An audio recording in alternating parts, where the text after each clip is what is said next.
성경에 믿음의 사람들이 많이 나옵니다. 근데 믿음의 사람의 배경을 보면은 믿음의 사람 한 명으로 존재하는 것이 아니고 그 믿음의 사람 이전에 믿음의 부모가 있었습니다. 혈육적인 부모가 아니더라도 영적인 부모가 항상 있는 법이죠. 이스라엘의 출애굽 여정에서 빠질 수 없는 사람은 모세였습니다. 모세에게 있어서도 부모가 있었고 부모에 대한 기록이 꽤 나옵니다. 그런데 히브리서 11장에 보면은 이 모세에 대한 기록이 많이 나옵니다. 근데 이 모세를 말하기 전에 히브리서 11장 23절은 모세의 부모에 대해서 이야기를 하고 있습니다. 7월 달에는 우리 자녀들의 수련회, 청년부, 또 청소년부, 또 유치부, 유초등부, 여름 성경학교 진행되었습니다. 이번 주에 우리가 전교인 수련회가 있는데 우리 부모, 아이들의 신앙에 있어서 부모는 어떤 역할을 하고 어떠한 믿음으로 살아갈 것인지 우리가 함께 살펴보기를 원합니다. 히브리서 11장 23절에 보면 이렇게 기록되어 있습니다. 자, 우리 함께 히브리서 11장 23절 함께 읽도록 하겠습니다. 믿음으로 모세가 났을 때 그 부모가 아름다운 아임을 보고 석 달 동안 숨겨 왕의 명령을 무서워하지 아니하였으며. 아멘. 믿음의 사람 뒤에 있었던 믿음의 부모의 첫 번째 특징은 믿음으로 본 사람들이라 이것입니다. 히브리서 11장 23절 다시 한번 띄워주실래요? 히브리서 11장 23절에 보면 믿음으로 모세가 났을 때 그 부모가 아름다운 아이임을 보고 석 달 동안 숨겨 왕의 명령을 무서워하지 아니하였다 이렇게 말하고 있습니다. 모세의 부모가 한 일은 이 아이를 숨기고 또 갈대 상자를 만드는 일이었습니다. 그래서 오늘 읽었던 본문의 1절부터 4절에도 그 내용이 나옵니다. 근데 중요한 것은 그 부모가 당시에 바로 왕의 칙령이거든요. 굉장히 무시무시한 룰입니다. 어떤 것입니까? 아이가 남자아이가 태어나면은 모두 이셈이면 다 죽여라 하는 것이에요. 그럼에도 불구하고 일반적인 부모는 다 그것을 따라갔지만 모세의 부모는 그것을 따르지 않았어요. 그리고 성경은 말하기를 그렇게 했던 이유가 모세가 아니라 그 부모가 이 아이를 보았기 때문이다. 이 아이의 어떤 모습을 보았는가? 히브리서 11장 23절에 보면은 그 아이의 아름다움을 보았다 하는 것입니다. 그럼 여러분, 이 성경에서 말하고 있는 그 아름다움은 무엇일까 하는 거예요. 어떤 아름다움을 봤을까? 그래서 그 어릴 때 그 이 말씀을 읽으면요, 굉장히 조금 불편했습니다. 그 남자 보고 아름답다고 안 하잖아요. 그래서 읽으면서 뭐야? 그럼 남자 아이는 거의 다 죽잖아. 그렇잖아요. 그럼 아름답다. 이 성경에서 말하는 그 부모가 이 아이의 아름다움을 봤다라는 그 아름다움은 무엇일까 하는 것입니다. 아름답다라는 이 단어는 스톤이라는 그 단어에서 유래되는데 이 뜻은 도시, 또 도시화된 뭐 그런 뜻을 갖고 있어요. 다시 말하면은 이 아이의 도시화된 면을 봤다. 진짜 이렇게 의역하지 않고 그대로 하면, 다시 말하면 이런 겁니다. 이 아이가 세련된 거예요. 제가 어릴 때 시골에 살지 않았겠습니까? 더 기분 나쁘죠? 도대체 이 아름다움이 무엇인가? 여기서 이제 세련되었다 뭐 이런 뜻이지만은 이것을 이 문맥에 맞게 해석해 보면은 품위가 있었다. 그리고 하나님 보시기에 합당했다. 뭐 이런 뜻입니다. 다시 말하면 이걸 의역해 보면 부모가요, 이 아이의 아름다움을 보았는데 어떤 식으로 보았느냐? 하나님께서 이 아이를 하나님의 그 아름다운 계획 가운데 적합하게 쓰실 아이로 봤다는 것입니다. 다시 말하면 이것은 이런 것과 마찬가지예요.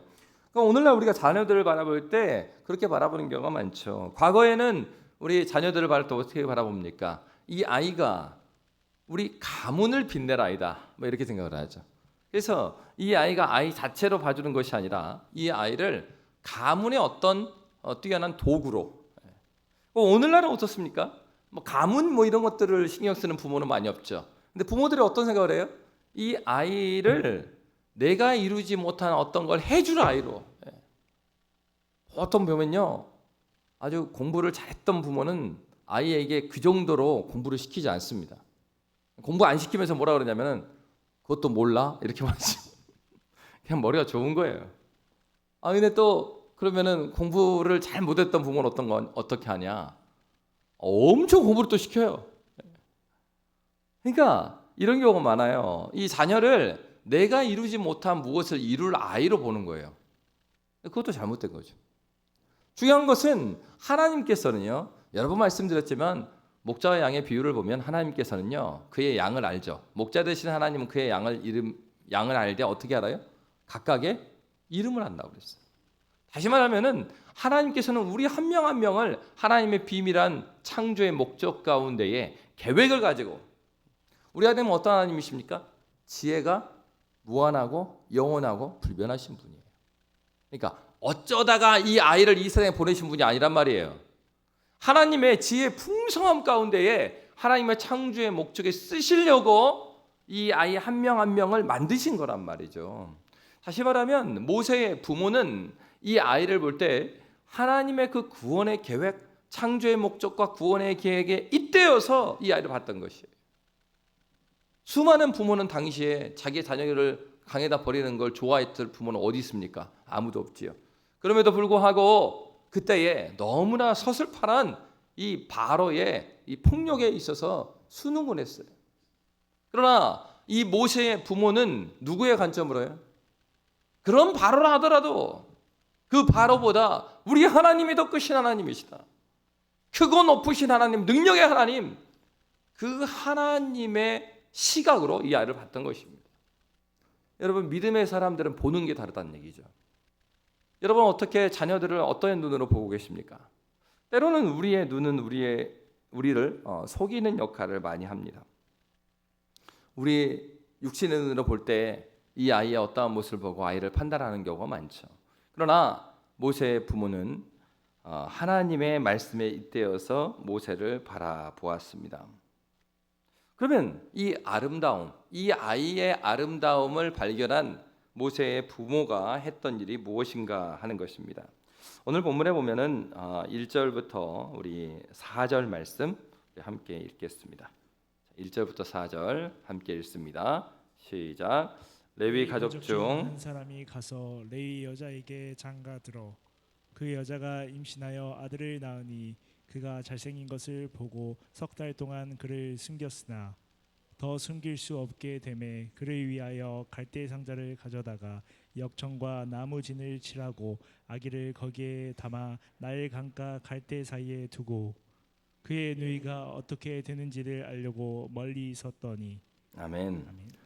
그러니까 아름다운 아이, 그러니까 히브리서에서는 이 아름다움, 그리고 출애굽기에서는 잘생겼다고 하는 그 단어. 하나님께서 보시기에 계획 가운데, 하나님의 선하심 가운데, 하나님의 아름다움 가운데 만들어 놓은 이 아이, 하나님의 선하신 뜻을 보았던 그 부모는 어떻게 했습니까? 먼저는 이 아이를 숨겼습니다. 2절에 보면은 몇 달 동안 숨겼습니까? 3달 동안 숨겼습니다. 여러분, 3달 동안 숨기는 것은 쉬운 일이 아닙니다. 이 3달 안에 있는 아이들의 특징은 무엇이죠?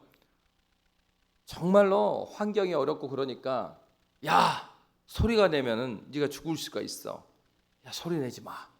그러면 아이가, 3달 미만의 아이가, 내 부모님 이제부터는 울지 않고 배가 고프면 손가락 하나를 들겠습니다. 이런 애는 없죠. 그러니까 이 3달 동안 아이를 숨기는 거는 전 가족의 목숨이 달린 얘기입니다. 이 모세의 누나를 포함해가지고 부모 모두 목숨 걸고 이 일을 하고 있는 것이에요. 그러니까 여러분, 이 믿음으로 숨긴 거죠. 그래서 히브리서에서는 이 모세의 부모가라고 했을 때 주어가 모세가 아니었거든요. 모세를 소개하는데 먼저 나오는 사람들이 누구였냐? 모세의 부모였단 말이에요. 그래서 모세의 부모가 이 주어를 말할 때 그 앞에 뭘 써놨어요? 믿음으로 이 아이를 숨겼던 것입니다. 여러분, 숨기는 것 자체, 3달 동안 숨기는 것이 그들이 이 아이가 하나님의 아름다움 가운데 있는 아이라는 믿음 가운데 일어났던 일이라고 말하고 있어요. 그럴 뿐만 아니라 이들은 왕의 명령을 두려워하지 않았습니다. 여러분, 마태복음 10장 28절에서는 예수님께서 제자들에게 이런 말씀을 하고 계십니다. 우리 마태복음 10장 28절 우리 함께 읽도록 하겠습니다. 시작. 몸은 죽여도 영혼은 능히 죽이지 못하는 자들을 두려워하지 말고 오직 몸과 영혼을 능히 지옥에 멸하실 수 있는 이를 두려워하라. 아멘. 여러분, 중요한 것은 예수님께서도 어떤 말씀하셨어요? 영혼은 능히 죽이지 못하는 자를 두려워하지 말라고 그랬어요. 바로 이 믿음의 부모가 했던 것은 왕의 명령을 두려워하지 않고 하나님을 두려워할 줄 알았다는 것이죠. 이런 부모가 무엇을 했습니까? 오늘 본문에 보면은 3절에 보면 더 숨길 수 없게 되매 그를 위하여 무엇을 가져다가요? 갈대 상자를 가져다가 역청과 나무지를 칠하고 아기를 거기다 아마 나일 강가 갈대 사이에 두었다. 근데 여러분, 오늘 본문에 나오는 이 갈대 상자는 굉장히 중요한 단어입니다. 그러니까 성경에서 보면요, 그 단어를 거의 쓰지 않는데 딱 거기에만 쓰는 단어들이 있어요.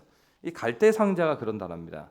이 갈대 상자라는 이 단어는 테바라는 단어인데요. 성경에서 보면 딱 2번 사용했어요. 오늘 본문에 나와 있는 이 갈대 상자 이때 썼고요. 또 한 번은 창세기 6장 14절에서 썼습니다. 창세기 6장 14절에 보면 이런 말씀이 있어요. 너는 고페르나무로 너를 위하여 방주를 만들 때 그 안에 칸들을 막고 역청을 그 안팎에 칠하라. 여기서 말하는 방주, 이 방주가 바로 갈대 상자 같은 단어입니다. 다시 말하면은 오늘 본문에 나와 있는 갈대 상자는 구원의 방주를 말하고 있어요. 여러분, 이 출애굽기의 저자 모세는 아주 문학적인 기법으로 이 단어들을 연결해서 말하고 있습니다. 히브리서와 연결하면 믿음과 연결되고요. 오늘 출애굽기의 말씀과 연결이 되면 어떻게 연결이 되고 있습니까? 하나님의 그 아름다운 계획과 그리고 방주를 연결한 거예요. 갈대 상자. 그리고 갈대 상자, 노아의 방주가 뭘 의미했죠? 구원을 의미했죠. 그렇죠. 믿음으로 하나님의 창조의 목적과 구원의 계획을 인정한 사람들의 특징은 어디까지 나아가요? 하나님의 구원을 믿고 그 믿음으로 방주를 짓는 데까지 나아가요. 노아가 어떻게 살았습니까? 노아는요, 미친 할아버지다라는 소문을 듣고 살았어요. 노아 방주 뚝딱 해갖고 하루 저녁에 맞춘 게 아니죠. 평생의 방주를 만들었어요. 어디다 만들었죠? 산 위에다가. 그러니까 사람들이 볼 때 저 할아버지 어떤 할아버지예요? 정신 나간 할아버지예요. 지금 노망에 들어가지고 아니 배를 지으려면 저기 바다 물 있는 데 지어야지 산에다가 만들고 있어요. 정상이 아니죠. 그런데 성경은 노아에게도 뭐라고 말하고 있어요? 무엇으로요? 믿음으로. 모세의 부모도 지금 믿음으로 이 일을 하고 있는 것입니다. 믿음으로 뭘 만들었어요? 갈대 상자를 만들었습니다. 구원의 방주를 만든 것이에요. 3달 동안 믿음으로 숨겼어요. 그리고 왕을 두려워하지 않았습니다. 그리고 구원의 방주를 만듭니다. 여러분, 믿음의 부모는 자녀의 구원의 방주를 만드는 통로가 되는 것입니다. 부모가 왜 믿음으로 살아가야 합니까? 그런 부모가 없었다면 모세는 없어요. 그가 목숨을 걸고 하나님께서 하나님의 창조의 계획과 구원의 계획을 믿고 그 아이를 숨겼기에 모세가 있었던 것입니다. 하나님께서는 구원의 역사를 행하시되 어떻게 행하십니까? 그의 백성들과 함께, 그의 자녀들과 함께 일하시는 하나님이심을 믿으시기 바랍니다. 오늘도 하나님께서는 그의 일을 그의 백성과 함께 하신다는 말이에요. 어떤 사람이요? 하나님의 창조의 목적을 믿고 있는 사람이에요. 자녀를 내 눈으로 보는 거고 내 욕망의 도구나 내 가문의 도구로 이렇게 바라보는 그런 사람이 아니고 하나님의 창조의 목적에 부합하게 하나님, 주님의 기쁨 되는 자녀 되게 해주십시오. 그 믿음을 가지고 있는 그 사람을 하나님께서는 사용하시는 것입니다. 여러분, 우리는 정말 하나님 앞에서 믿음대로 살아갈 이유가 바로 여기 있는 것이죠. 하나님은 믿음의 세대, 믿음이 세대를 이루어서 전수되기를 원하십니다. 믿음의 사람의 특징, 하나님의 아름다움을 보았습니다. 그리고 그 아름다움을 위해서 대가를 지불했습니다. 저와 여러분에게 물어봐야 돼요. 자신에게 물어봐야 돼요. 나는 참된 아름다우신 하나님을 발견하고 그 하나님을 만나고 그 아름다우신 하나님의 구원의 계획과 하나님 나라의 그 큰 뜻을 보고 나는 무엇을 대가를 지불했는가? 어떤 대가를 지불했는가? 여러분, 하나님께서는 지금도 그런 사람 찾고 있죠. 믿음의 대가를 지불할 줄 아는 사람입니다. 하나님 붙들고 하나님을 의지하면서 이 세상의 시류에 떠내려가고 이 세상의 부모가 생각하는 자녀의 그 생각을 갖는 것이 아니고 그리고 그렇게 불안해하는 것. 그 입시 지옥이라고 하면서 그 지옥의 애를 막 보내죠. 물론 아무런 대안 없이 살 수는 없습니다. 그렇다고 크리스찬들은 대학을 가지 말라 그것도 아니에요. 중요한 것은 이것이죠. 불안해하는 부모와 불안해하는 부모는 불안해하는 부모와 불안해하지 않는 부모는 매우 다른 거예요. 무엇 때문에 불안해하지 않아요? 학원을 많이 보내니까? 애가 공부를 잘하니까? 아니죠. 얘가 정말로 그리스도 예수를 만나면 그의 삶이 내가 그냥 이 땅에 어쩌다 온 것이 아니구나.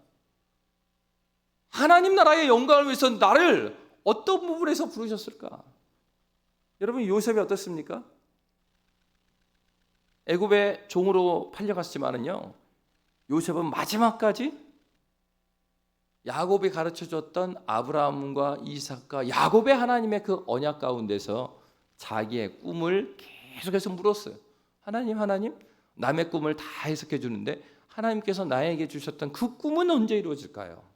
하나님의 그 구원의 계획은 언제 이루어질까요? 그렇기 때문에 그는 하나님께서 훈련하는 가운데 총리로 사용하셔서 그의 가족을 구원하는 도구로 쓰임받았을 뿐만 아니라 가족과 관계가 없는 그 애굽 전체 사람들을 구원하는 도구로 쓰임받았어요. 여러분 중요한 건 이겁니다. 하나님 앞에 나아갔을 때 하나님께서 물을 거 아닙니까? 너 이 인생을 어떻게 살아왔느냐? 그때 말할 것이 있어야 돼요. 대답할 것이 있어야 돼요. 주님, 저는 주님 앞에서 이렇게 살았고 이런 측면에서 하나님 앞에서 이러한 삶을 살았습니다. 자랑할 것은 아니지만은 제가 기억했던 것은 하나님의 신실하심과 하나님의 지혜의 풍성하심이고 그것이 내 인생에서 주님께서 일하고 계심을 제가 보았습니다.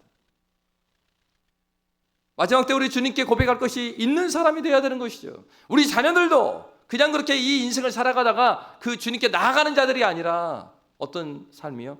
하나님 앞에 나아가서 답변할 것이 있는 아이들로. 너 어떤 인생을 살아왔니? 저요. 저희 할아버지 때부터 저희 증조 할아버지 때부터 고조 할아버지 때부터 양림교회에 계속 나와서 저는 계속 나왔습니다. 네가 그 유명한 개근상 받은 아이구나. 그 하나님께 그 얘기하러 가는 거는 너무 부끄러운 일 아니겠습니까? 하나님께서 우리를 부르신 목적에 합당하게 주님께서 나에게 이러한 달란트를 주셨고 나에게 이런 시간을 주셨고 나에게 이런 물질을 주셨고 나에게 이런 직장을 주셔서 하나님 바로 그곳에서 하나님 나라를 드러내며 제가 온전하게 100점짜리로 살지 못했지만은 하나님 앞에 끝없이 몸부림치며 주님 의지하며 살았습니다.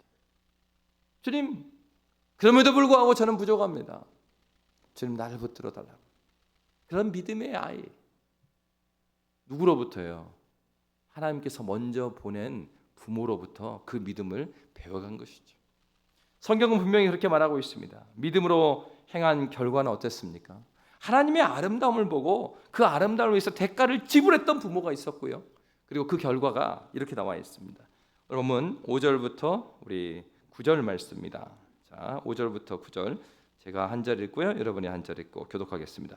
바로의 딸이 목욕하러 나일 강가로 내려오고 시녀들은 나일 강가를 거닐 때에 그가 갈대 사이에 상자를 보고 시녀를 보내어 가져다가 열고 그 아기를 보니 아기가 우는지라 그가 그를 불쌍히 여겨 이르되 이는 히브리 사람의 아기로다. 그의 누이가 바로의 딸에게 이르되 내가 가서 당신을 위하여 히브리 여인 중에서 유모를 불러다가 이 아기에게 젖을 먹이게 하리이까. 그에게 이르되 가라 하매 그 소녀가 가서 그 아기의 어머니를 불러오니 다 같이요. 바로의 딸이 그에게 이르되 이 아기를 데려다가 나를 위하여 젖을 먹이라. 내가 그 삭슬 주리라. 여인이 아기를 데려다가 젖을 먹이더니. 아멘. 여러분 이렇게 믿음의 사람과 함께 일하시는 것을 우리 하나님은 기뻐하십니다. 여러분 이렇게 믿음으로 그들이 석 달 동안 자신들의 목숨을 내놓고 아이를 지키고 그렇게 할 수 없을 때에는 갈대 상자, 구원의 상자를 만들어서 이 아이를 나일강에 보냅니다. 그런데 여러분 바로 오늘 본문은 사실은 5절부터 9절의 말씀은요, 우리가 받아들이기에 좀 어려운 말씀입니다.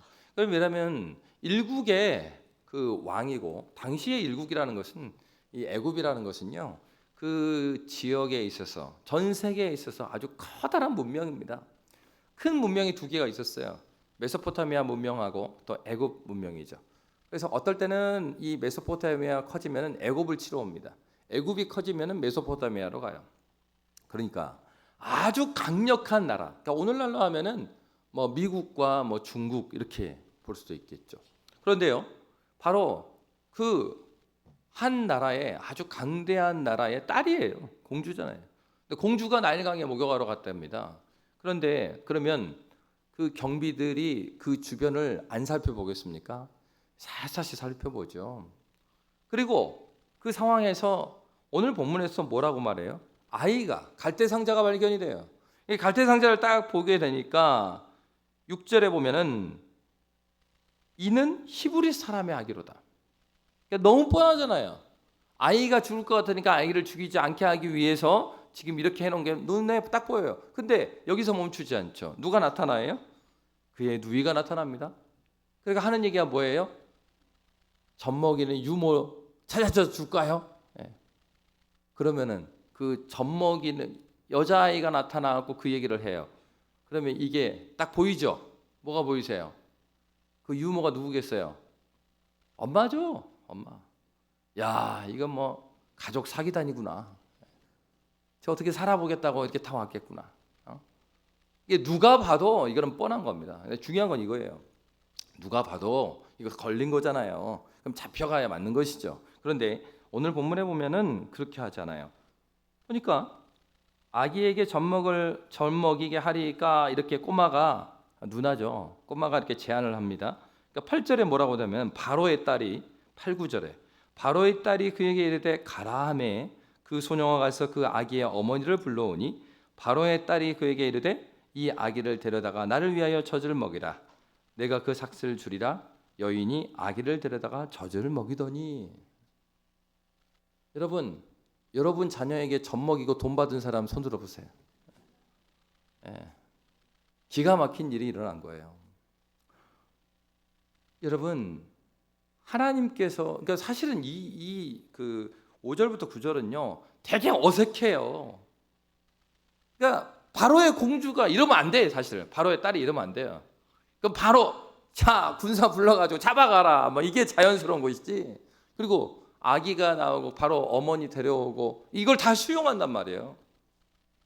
바로의 딸이 그러면 하나님을 섬기는 사람이었겠는가, 또 이렇게 또 생각하는 사람들이 있어요. 전혀 그렇지 않죠. 중요한 건 이것입니다. 하나님께서 그 일을 행하실 때 때로는 믿지 않는 자들에게 있어서도 그들의 마음을 움직이고 있어요. 오늘 본문에 모세를 살리기 위해서 온 가족의 마음이 합해져 있을 뿐만 아니라, 여러분 아이들 보십시오. 아무리 누나지만은요 어느 정도 머리가 딱 커지면은 이 정도 말할 수 있으면 애도 좀 큰 거예요. 누나도 미리암도 좀 컸습니다. 그러면 어떻겠어요? 야, 너 가서 갈대상자 저기 내려놓고 있을 때 너 쫓아가 봐라. 어떻게 되는지 봐라. 그러면 어떻게 생각하겠어요? 그렇게 하면은 요즘 아이들이 이렇게 말하죠. 엄마, 왜 난데? 나 잡혀가는 건 괜찮고 애기 살리는 건 안 괜찮아? 난 주워 왔어? 근데 그렇지 않아요. 누이의 마음도 뭡니까? 이 아이를 살리고자 하는 마음이 있고요. 더 놀라운 건 어때요? 공주의 바로의 딸도 이렇게 말하는 거, 이게 더 놀랍죠. 여러분, 하나님께서 지금 오늘 본문에 일어날 수 없는 마음들, 모세의 진짜 엄마의 마음, 모세의 누나의 마음, 그리고 모세의 새엄마의 마음이 하나 되게 해주십니다. 하나님께서 믿음의 사람들이 하나님의 뜻을 이뤄내기를 원하고 믿음을 지켜가면서 몸부림칠 때, 그때요 어떤 일을 보게 돼요? 그때 기적을 보는 거예요. 믿음이 없는 사람은, 그 눈이 없는 사람은 하나님께서 일하심이 보이지 않아요. 믿음의 발걸음을 뗄 때 하나님께서는 하나님의 일을 해주셨던 것이죠. 오늘 마찬가지입니다. 우리가 믿음을 지키고 하나님 앞에 살아갈 때 하나님께서는 하나님의 일을 행하셔요. 우리가 할 수 없는 그 일을 하나님께서 이루시는 것입니다. 그래서 누구에게도요? 하나님을 믿지 않는 그 사람의 마음까지도 하나님께서 움직여 주시는 것이죠. 우리 하나님은 어떤 하나님이십니까? 만유의 주님이십니다. 예배당에서만 아멘 아멘 이런 하나님이 아니고 나의 삶에 있어서 능력이 하나님이 되셔서 일어날 수 없는 일을 이루시는 하나님이심을 믿으시기 바랍니다. 우리 주님은 그런 하나님이시죠. 여러분, 그렇습니다. 그렇기 때문에 우리 믿음의 사람들이 살아가는 방식은 어떠해야 될까요? 첫 번째로 세상을 두려워하지 말아야 됩니다. 바로를 두려워하지 않았죠. 우리에게 질문해 봐야 합니다. 나에게 있어서 바로는 무엇인가? 누구인가? 나일강에 버린다 그랬잖아요. 그러니까 이 나일강 흘러가는 것입니다. 이 시대의 정신도 우리에게 세차게 보여요. 이 시대의 흐름을 따르지 않으면 우리가 죽을 것만 같아요. 그런데 이 시대의 흐름을 따라가지 않는다고 해서 죽는 게 아닙니다. 그러니까 우리는 이 시대의 흐름을요, 그러니까 우리 자녀들을 어디다 던져요? 나일강에 던지는 사람들이 많아요. 이 시대 흐름 따라가지 않으면 죽을 것 같고 불안하고. 누구를 두려워하는 거예요? 바로를 두려워하는 것이죠. 여러분, 우리가 두려워야 될 분은 하나님 한 분입니다. 하나님께서 역사의 주관자가 되실 뿐만 아니라, 역사라고 하면 너무 먼 것 같잖아요. 내 인생의 주관자도 우리 하나님이시다. 그런 믿음을 가지고 주 앞에 살아가는 것이 하나님 나라 백성들이죠. 둘째로 모세의 부모는 모세 안에 있는 하나님의 아름다움을 보았다 그랬죠. 다시 말하면 우리는 우리 자녀를 바라보되 우리 자녀들은 하나님께서 잠시 우리에게 맡긴 자녀라는 것을 기억해야 합니다. 내 자녀이기 전에 하나님의 자녀예요. 그러니까 이 자녀를 양육하되 누구 자녀로 양육해야 돼요? 하나님의 자녀로 양육해야 합니다. 내 꿈을 이뤄내거나 내 가문을 위해서 이 아이가 난 것이 아니고요, 하나님 나라를 위해서 하나님께서 잠시 잠깐 나에게 맡겨주셨어요. 여러분, 실제로도 그렇지 않습니까? 아이들하고 오래 있으면요, 고등학교 때까지고요, 조금 더 있으면요 대학교까지고, 조금 더 있으면은 취업하기 전까지나 같이 있는 거예요. 그 짧은 기간 동안에 이 아이를 하나님의 자녀로 세워나가는 것이 나의 사명이에요. 그런 면에서 성경은 부모를 가정의 직분자라고 합니다. 저와 여러분 직분자예요. 교회 안에서의 직분이 있든 없든 상관이 없어요. 저와 여러분 하나님의 직분자로 지금 서 있는 것이에요. 이 자녀를 하나님께서 교회 가신 그 뜻대로 세워나갈 사명이 우리에게 있는 것입니다. 세 번째로 중요한 것은 바로 이거죠. 아까 대가를 지불했던 것처럼 이러한 하나님의 자녀를 위해서 우리는 할 수 있는 최선을 다해야 합니다. 그 말은 할 수 없는 것들을 하라는 게 아니에요. 모세의 부모가 바로의 딸한테 가가지고 설득한 거 그거 안 했어요. 그거 할 수 없는 거잖아요. 자기 상황과 형편 가운데 할 수 있는 것을 최선으로 했어요. 하나님이 아세요. 그러니까 내가 할 수 없는 것까지 내 짐으로 갖는 거, 하나님께서 그거를 원치 않아요. 하나님께서 매주 멍해가 아니에요. 그거 막 가슴 아파하고 힘들어할 필요는 없어요. 그거는. 근데 중요한 건 뭐냐? 하나님께서 나에게 하라고 하는 것들이에요. 그걸 하지 않는 거, 그걸 회개해야죠. 믿음을 전수하고 말씀을 전했어야 되는데 그렇지 못했던 것들, 아이를 저 나일강에 흘려보내게 했던 것들, 이 시대의 정신 가운데 살아가는 것이 아이의 선곡인 것처럼 그 아이를 대했던 것, 하나님의 시각으로 보지 못하고 하나님께 드려야 될 대가를 이 바로에게 지불했던 것들, 이것이 하나님 앞에서 회개해야 될 노릇들이죠. 하나님께서 어떻게 하시고 계십니까? 자녀를 위해 최선을 다하되 어떻게 해요? 이 자녀가 하나님의 것입니다. 여러분, 마지막으로 이 부모는 하나님의 주권을 인정했습니다. 하나님의 자녀이고 하나님께서 이 아이를 세워갈 것을 믿음으로 바라보았죠. 여러분, 이렇게 하나님을 붙들고 걸어간 그들에게 하나님은 또 다시 한번 놀라운 일을 이루셔요. 우리 10절 말씀입니다. 우리 10절 말씀 함께 읽도록 하겠습니다. 10절 읽겠습니다. 시작. 그 아기가 자라매 바로의 딸에게로 데려가니 그가 그의 아들이 되니라. 그가 그의 이름을 모세라 하여 이르되 이는 내가 그를 물에서 건져내었습니다 하였더라. 아멘. 모세의 이름을 누가 지어줬죠? 모세의 엄마가 지어줬나요? 모세의 새엄마가 지어줬어요. 근데 그 뜻이 뭐라고요? 물에서 건져냈다. 갈대 상자 누가 만들었습니까? 모세의 엄마예요? 모세의 새엄마예요? 모세의 엄마가 만들었죠. 갈대 상자. 구원의 상자를 만들었고요. 구원의 상자에 실려온 이 아이의 이름을 구원이라고 새엄마가 이름을 지어줘요. 재밌지 않아요? 여러분, 우리는 우리의 생각으로 어떤 일들이 될 것이냐 안 될 것이냐를 생각할지 모르지만 우리가 하나님의 시선으로 하나님께서 이루신 일들을 바라볼 때 하나님께서는요, 우리의 생각과 우리의 지혜, 우리의 경험을 뛰어넘는 일을 하셔요. 부모의 경제력과 그리고 부모의 힘, 부모의 능력, 부모의 지성으로 감당할 수 있는 한계 가운데서 몸부림치는 그러한 아이가 아니라 하나님의 지혜와 하나님의 능력 가운데 세워지는 아이로 자라갈 수가 있단 말이죠. 어떻게 할 때요? 우리가 믿는 그리스도 예수 앞에 이 아이를, 우리의 삶을 드려질 때 그게 가능합니다. 그래서 바울은 어떻게 말하고 있냐면 에베소 3장 20절에 보면 이렇게 말하고 있어요. 우리 에베소 3장 20절 함께 읽고요. 우리 옆에 있는 친구들과 함께 나눴으면 좋겠어요. 우리 3장 20절 함께 읽습니다. 시작.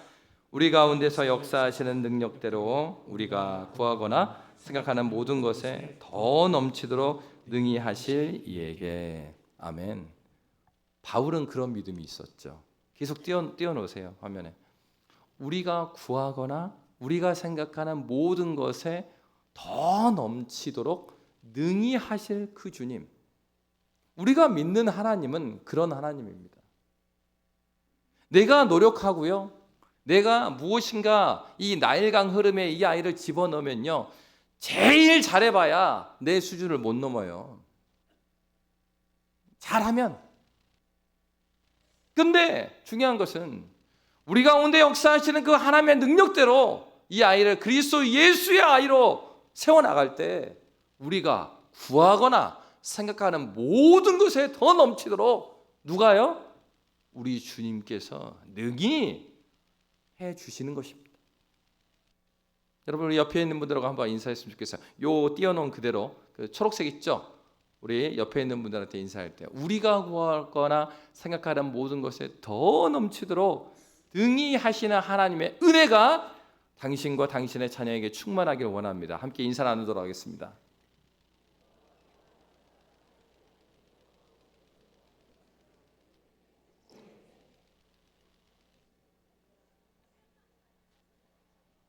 아멘. 우리 가운데서 역사하신 능력대로 우리가 구하거나 생각하는 모든 것에 더 넘치도록 능히 일하시는 그 하나님의 은혜가 저와 여러분에게 충만하시기를 주의 이름으로 축복합니다. 살아계신